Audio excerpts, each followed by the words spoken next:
আসসালামু আলাইকুম। আজ আমরা আরো একটি ফ্রি রাইটিং এর লেকচার নিয়ে হাজির হলাম। আজকে আমরা লেকচার 4 করব। ফ্রি রাইটিং এর বেসিক লেকচার 4। ওকে। আমরা 1 2 3 আমরা অলরেডি আলোচনা করে ফেলছি। আজকে আমরা 4 নিয়ে আলোচনা করব। তোমরা বোর্ডে দেখতে পাচ্ছ সেন্টেন্স গুলো আস্তে আস্তে কিন্তু বেশ লম্বা হয়ে যাচ্ছে। যত লেকচার বাড়বে তত সেন্টেন্স লম্বা হবে। তার মানে আমরা যদি 5টা সেন্টেন্স লিখে একটা প্যারাগ্রাফ হয়ে যাবে আমরা লেকচার 7 বা 8 এ গেলে ইনশাআল্লাহ। ওকে, তাহলে আমরা শুরু করি এখন। আমি একটু তোমাদেরকে এই যে লেকচার 4 এ একটু সহজ করার জন্য যারা বেসিক রিডার আছে বা রাইটার আছে তারা আসলে এই সেন্টেন্স গুলোর মধ্যে থেকে কোনটা কখন কিভাবে নিয়ে আসলে সাজাতে হবে তাদের জন্য একটা কঠিন হয়ে যায়, এটা চ্যালেঞ্জ হয়ে যাচ্ছে। তার জন্য আমি কি করলাম, একটু তোমাদেরকে যাতে সহজ হয়, তোমরা সহজে যেন একটার পর একটা স্টেপ বসাইতে পারো, সেজন্য আমি এখানে একটু সহজে তোমাদেরকে নোট করে দিলাম। 1 নম্বরে কার সাথে, 2 নম্বরে কোথায়, 3 নম্বরে কখন, 4 নম্বরে কেন, 5 নম্বরে কিভাবে। এখন অনেকে বলতে পারে যে স্যার কখনো তো 3 নাম্বার নাও থাকতে পারে, কখনো কোনো সেন্টেন্সে 5 নাম্বার নাও থাকতে পারে, কোনো সেন্টেন্সে 2 নাম্বার নাও থাকতে পারে। যেটা না থাকবে সেটা অ্যাভয়েড করে তার পরের চলে আসবো। ওকে, মনে করো 3 নাই, তুমি 4 এ চলে আসো, 4 নাই 5 এ চলে আসো। এভাবে আমাদেরকে ধারাবাহিকভাবে লিখতে পারবো। আসলে তুমি যখন একটু ভালোভাবে শিখে যাবা, তুমি যখন একটু ভালোভাবে এটা করতে তুমি ইজিলি পারবা, তখন তোমাকে আর এটা মেইনটেইন করা লাগবে না। বেসিক লেভেলে তোমাকে এটা একটু মেইনটেইন করো, তারপরে তুমি কয়েকদিন চর্চা করার পরে দেখবে যে তুমি নিজে থেকেই বুঝে যাচ্ছে যে কোনটা কখন আনতে হবে। হ্যাঁ, আগে প্রথম তো বেসিক ধাপটা ক্লিয়ার করতে হবে। আচ্ছা, তাহলে আমরা শুরু করি। একটি বৃদ্ধা মহিলা সন্ধ্যায় বাসায় বসে তার সন্তানদের সাথে লোকসঙ্গীত চর্চা করেন প্রতিদিন। আচ্ছা, অ্যাজ ইউজুয়াল আমরা ফ্রি হ্যান্ড রাইটিং এর যেভাবে সাবজেক্ট বের করি সেভাবেই বের করি আজকেও, যে এখানে কে কাজটা করতেছে, কাজটা কে করতেছে, একজন বৃদ্ধ মহিলা বা একটি বৃদ্ধ মহিলা। তাহলে এই বৃদ্ধ মহিলাটি কাজ করতেছে, তাহলে মানে উনি সাবজেক্ট। তাহলে and and an old women. Women. এখন একটা প্রশ্ন, যে এখানে অ্যান কেন আসলো। দেখো, আমরা এই উইমেনের জন্য কিন্তু এই অ্যানটা ইউজ করছি। ওকে, বাট এখানে এই ওয়ার্ডের প্রথম লেটারের উপরে ডিপেন্ড করে আর্টিকেলটা বসাইছি। বাট কার জন্য? উইমেনের জন্য। এইটা নাউন, কারণ আর্টিকেল বসে কার জন্য? নাউনের জন্য। তাহলে এই উইমেনের জন্য আর্টিকেলটা ইউজ করছি। বাট এখানে এই আর্টিকেল বসানোর সময় আমাদেরকে দেখতে হবে যে তার পরে কোন ওয়ার্ডটা আছে, ওই ওয়ার্ডের প্রথম লেটারটা কি আছে, ওই ওয়ার্ডের প্রথম লেটারের সাউন্ডটা কি হচ্ছে, মানে এখানে উচ্চারণটা কি হচ্ছে, ভাওয়েলস এর মতো না কনসোনেন্টের মতো। যদি ভাওয়েলস এর মতন হয় তাহলে এন, যদি কনসোনেন্টের মতন হয় তাহলে এ। ক্লিয়ার? আচ্ছা, এই দেখো ও, আমি একটা জিনিস দেখে, ওপেনার, আর হচ্ছে ওয়ান ওয়ান আইড ম্যান। এই দুইটা জায়গায় আর্টিকেল বসাইলে কি হবে, তোমরা বসাও তো, বলো তো কি হবে। এটা 1 নাম্বার, এটা 2 নাম্বার। 1 নাম্বারে কি হবে, 2 নাম্বারে কি হবে? এখানেও ও আছে, এখানেও ও আছে।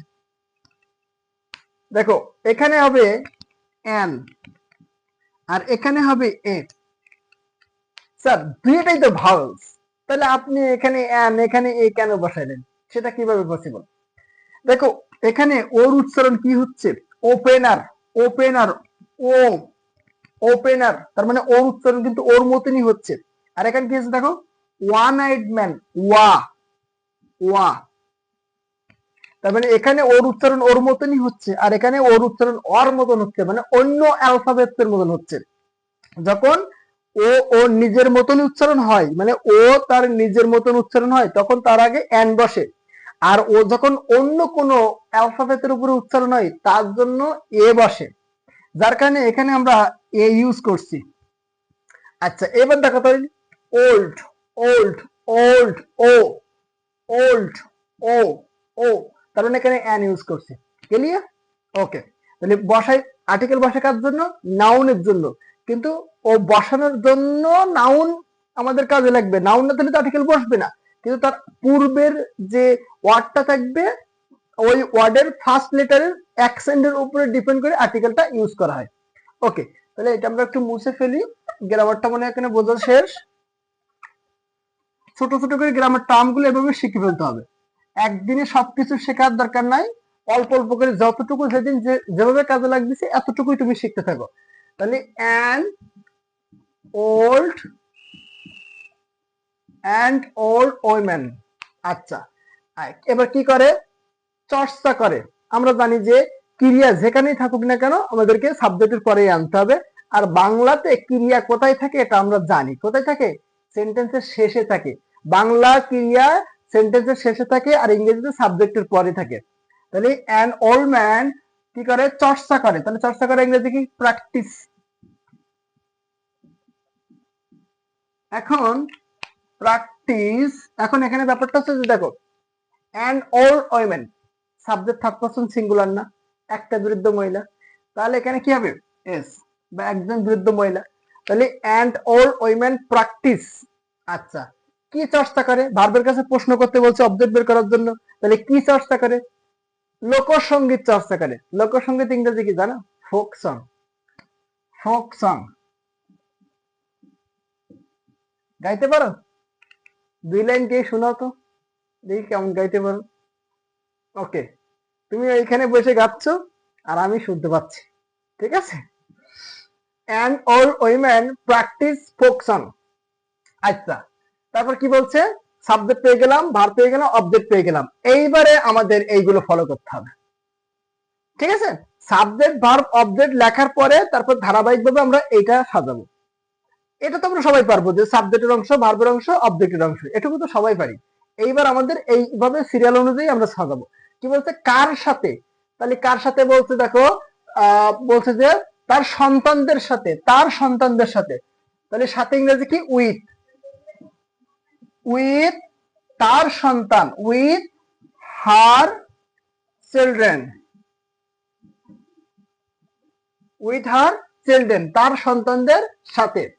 তারপর বলছে কোথায়, কোথায় চর্চা করে, বাসায়, at home, at home, at home. এখানে অ্যাট কেন বসছে, বাসাটা তো নির্দিষ্ট করে বলছে তাই অ্যাট বসাইছি। ওকে, কোন প্লেসে যদি নির্দিষ্ট করে বোঝানো হয় তখন তার আগে কি বসে, অ্যাট বসে, গত লেকচারে মানে বলছিলাম। তারপর বলছে কখন, দেখো সন্ধ্যায়, তাহলে ইন দা ইভিনিং। আচ্ছা এই সময়ের অংশটা একটু বলে দেই, সকাল, দুপুর, বিকাল, সন্ধ্যা, এই চারটা ক্ষেত্রে ইন দা বসাবা, তারপরে ওই সময়টা বসাই দিবা। In the morning, in the noon, in the afternoon, in the evening, clear. আর শুধুমাত্র নাইটের আগে একটা অ্যাড বসাবা, নাইটের আগে ইন দা বসানো যাবে না, এটা গ্রামাটিক্যালি একটা নিয়ম। ওকে, বুঝে গেছো। সকাল, দুপুর, বিকাল, সন্ধ্যা, এগুলোর জন্য ইন দা তারপরে ওইটা নাউনটা বসাই দেবো, যেমন ইন দ্য ইভিনিং মানে সময়টা বসাই দেবো। আর রাতের আগে অ্যাট বসাবো, at night, at night, at night, in the morning, in the noon, in the afternoon, in the evening. Okay, তারপর কি এবার বলছে কেন, একটি বা একজন বৃদ্ধ মহিলা সন্ধ্যায় বাসায় বসে তার সন্তানদের সাথে লোকসঙ্গীত চর্চা করে প্রতিদিন। এখানে কেনর উত্তর নাই, তাহলে এটা এড়িয়ে যাবো। এবার কিভাবে, কিভাবে উত্তরও নাই, এই সময় দিয়ে আরো একটা আছে, তাহলে সময়ের পাশে আমরা ওই সময়টাই বসে দেবো, প্রতিনিয়ত, এটাও একটা অ্যাডভার্বের কাজ করতেছে। তাহলে প্রতিনিয়ত বা প্রতিদিন, এভরিডে, এভরিডে, এভরিডে। আচ্ছা স্যার আপনি তো বললেন সাবজেক্ট ভার্ব অবজেক্টের পরে প্রিপজিশন দিয়ে দিয়ে আমাদের সেন্টেন্স লং করতে হবে, তা আপনি তো এখানে কোনো প্রিপজিশন বসান নাই। এভরিডে একটা নিজেই প্রিপজিশন নিয়েই বসে, সো এভরিডের আগে কোনো প্রিপজিশন লাগে না।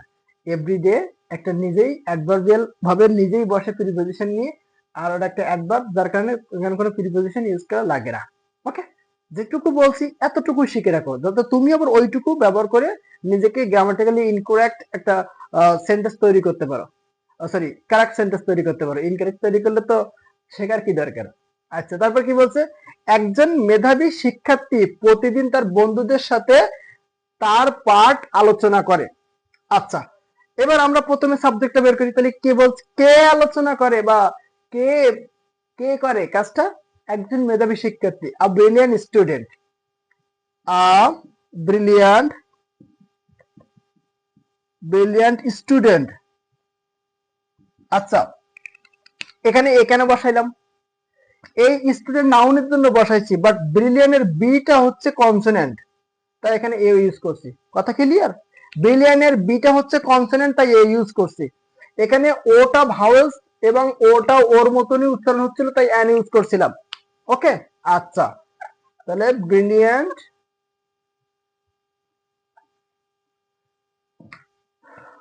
B R I brilliant. Okay, তারপরে কি আছে? A brilliant student. আচ্ছা, তারপর কি বলছে? ভার্ব কই আলোচনা করে, ডিসকাস। ডিসকাস, দেখো তো subject third person singular number না, তাহলে ভার্বের সাথে এস বেস যোগ করতে হবে না? আচ্ছা, তাহলে এখানে তুমি এস যোগ করবা না ইএস যুক্ত করবা? ইএস যুক্ত করতে হবে। কেন? কোন ওয়ার্ডের শেষে S H, C H, S S, O, X, Z এগুলো যদি থাকে, তখন ওই ওয়ার্ডের শেষে ইএস যুক্ত করতে হয়। কি যুক্ত করতে হয়? ইএস, এটা যুক্ত করতে হয়। আর বাকি সব জায়গায় এস যুক্ত করতে হয়। আমরা তো সবাই এস ই যুক্ত করতে পারি, বাট ইএস কোথায় যুক্ত করতে পারি এটা তো জানতাম না। আজকে শিখে নিলাম। S H, C H, S S, O, X, Z এগুলো থাকলে ইএস যুক্ত করতে হয়। আচ্ছা, বুঝে গেলাম, জেনে নিলাম এবং শিখে নিলাম এবং মেনেও নিলাম। আচ্ছা, আ ব্রিলিয়ান্ট স্টুডেন্ট ডিসকাস, আলোচনা করে। আচ্ছা, কি আলোচনা করে? ভার্বের কাছে প্রশ্ন করো, অবজেক্ট বেরিয়ে যাবে। কারণ সাবজেক্ট বের অবজেক্ট বের করার জন্য আমাদেরকে ভীষণ কষ্ট করা লাগবে না। কি আলোচনা করে? তার পার্ট, হিজ লেসন। আচ্ছা স্যার, আমাকে একটা কথা আপনি বলেন তো, আপনি এই ব্রিলিয়ান্ট স্টুডেন্ট, এই স্টুডেন্ট তো শিক্ষার্থীও হইতে পারে। আপনি যেখানে হিজ বসালেন, আপনারা কি সবসময় পুরুষদেরকে বেশি প্রায়োরিটি দেন? না, আসলে গ্রামারে বেশি প্রায়োরিটি দেওয়া হয়, ইংলিশে বেশি প্রায়োরিটি দেওয়া হয়। এটা আমার দোষ না, যেভাবে ওরা বলে আমি তোমাদেরকে সেইভাবে শেখাচ্ছি। যখন আনক্লিয়ার ভাবে জেন্ডার থাকে, হ্যাঁ, মানে জেন্ডারটা স্পষ্ট থাকে না, তখন অ্যাজ ইউজুয়াল হি ধরে নেওয়া হয়, মানে পুরুষদের ধরে নেওয়া হয়। কথা ক্লিয়ার? যখন জেন্ডারটা ক্লিয়ার থাকে না। আচ্ছা, আমি তোমাদের সাথে আমি এখানে হচ্ছে হারও বসাই, ঠিক আছে, মনের সান্ত্বনা দেওয়ার জন্য, কিন্তু হিসটা বসানো কারেক্ট। ওকে, তাহলে আ brilliant student discuss his lesson, his lesson. আচ্ছা, এবার আমরা সাবজেক্ট ভার্ব অবজেক্ট তো পেয়ে গেছি। এবার আমরা এখান থেকে ধারাবাহিকভাবে বসানোর চেষ্টা করব। কার সাথে? কার সাথে? তার বন্ধুদের সাথে, with his friend, with his friend, তার বন্ধুদের সাথে। কোথায়? কোথায়? কোথায়? নাই, বাদ। কখন? কখন? প্রতিদিন একটাই আছে, আর কোনো কিছু নাই। প্রতিদিন কেন? এটাও নাই। প্রতিদিন শব্দটা আছে, তাহলে হচ্ছে এভরিডে, এভরি ডে। আচ্ছা, তাহলে একজন মেধাবী শিক্ষার্থী প্রতিদিন তার বন্ধুদের সাথে তার পাঠ আলোচনা করে। A brilliant student discuss his lesson with his friend everyday. Okay, এবার আমরা টোটালটা একটু সামারাইজ করি। একটি বৃদ্ধ মহিলা, অ্যান ওল্ড ওমেন। তারপর কি বলছে? চর্চা করে, চর্চা করে, প্র্যাকটিস, প্র্যাকটিস এসটা দিতে কিন্তু ভুলে যাওয়া যাবে না। ওকে, তারপরে কি চর্চা করে? লোকসঙ্গীত, ফোক সং। ওকে, আচ্ছা, তারপরে কি বলছে? আমরা এবারে এই এখানে ধারাবাহিকতা মিলাই। কার সাথে? কার সাথে বলো? তার সন্তানদের সাথে, তাই তো, তার সন্তানদের সাথে, উইথ মানে সাথে, আর হচ্ছে হার, হার চিলড্রেন, তার সন্তান। এবার দেখো এখানে এটা নাউন, এটা কি নাউন, আর এটা কি প্রিপজিশন। তাহলে বাংলাতে প্রিপজিশন বসে শেষে, আর ইংরেজিতে দেখো প্রিপজিশন আগে বসাইছি আর নাউনটা পরে বসাইছি। ওকে, তারপর বলছে, তারপরে দেখো কোথায়? অ্যাট হোম, বাসায়। তারপর কি বলছে? কখন? কখন? সন্ধ্যায়, ইন দা ইভিনিং, মনে আছে তো? In the evening, in the morning, in the afternoon, তারপরে কি বলছে আর অ্যাট নাইট। এবার বলছে কেন উত্তর নাই, কিভাবে উত্তর নাই, আরো একটা সময় দেওয়া আছে যে প্রতিদিন, তার মানে কি এভরি ডে, প্রতিদিন এভরি ডে। তারপরে বলছে একজন মেধাবী শিক্ষার্থী, একজন মেধাবী শিক্ষার্থী, আ ব্রিলিয়ান্ট স্টুডেন্ট, একজন মেধাবী শিক্ষার্থী। তারপর কি বলছে আলোচনা করে, আলোচনা করে, ডিসকাস, আলোচনা করে, কি আলোচনা করে, হ্যাঁ বলো, তার পাঠ আলোচনা করে, হিজ লেসন, হিজ লেসন, তার পাঠ। তারপর কি বলছে তার বন্ধুদের সাথে, তার বন্ধুদের সাথে, সাথে, সাথে একটা কি প্রিপজিশন, আর এটা কি নাউন, এই প্রিপজিশনটা আগে চলে আসবে, তাহলে উইথ। আচ্ছা তার বন্ধু হিজ ফ্রেন্ডস, তার বন্ধু হিজ ফ্রেন্ডস। তারপর কি বলছে প্রতিদিন, বাকি আছে কি এভরিডে, প্রতিদিন। ওকে, আচ্ছা আমরা লেকচার 4 কমপ্লিট করছি। এভাবে ধারাবাহিকভাবে আমি তোমাদেরকে এভাবে ফ্রি হ্যান্ডরাইটিং এর ভিডিও দিতেই থাকবো। সো তোমরা আমার কাছ থেকে উপকার যদি পেয়ে থাকো তাহলে শেয়ার করতে ভুলে যাওয়া যাবে না। যদি তোমরা ইউটিউবের প্ল্যাটফর্মে দেখে থাকো তাহলে অবশ্যই সাবস্ক্রাইব করবে, আর যদি তোমরা ফেসবুক পেজে দেখে থাকো অবশ্যই ফলোয়ার বাটনে একটু ক্লিক করে রাখবে, এবং এই ভিডিওটা দেখার সাথে সাথে তোমার 10টা বন্ধুকে তুমি টপ টপ করে শেয়ার দিয়ে দিবা। কিভাবে দিয়ে দিবা, টপ টপ করে 10টা বন্ধুকে, গুনে গুনে 10টা বন্ধুকে শেয়ার দিবা। জাস্ট এতটুকুই তোমার হচ্ছে কাজ। ওকে, আচ্ছা আমরা লেকচার 4 আলোচনা করছিলাম আজকে, এরপরে আমরা লেকচার 5 নিয়ে আলোচনা করব। ততক্ষণ পর্যন্ত তোমরা ভালো থাকো, সুস্থ থাকো, পড়াশোনা করতে থাকো, পড়াশোনা ছেড়ে দেওয়া যাবে না। পড়াশোনা সব সময় খুব সুন্দরভাবে নিজেকে আগলে, পড়াশোনা নিজেকে যেমন আগলে রাখো, পড়াশোনাটাকে এরকম ভাবে আগলে রাখো, দেখবা অনেক বড় হতে পারবা। সো আমরা নেক্সট ভিডিওতে নেক্সট টপিক নিয়ে আলোচনা করব। সেই পর্যন্ত তোমরা ভালো থাকো, সুস্থ থাকো, বাই বাই, আল্লাহ হাফিজ।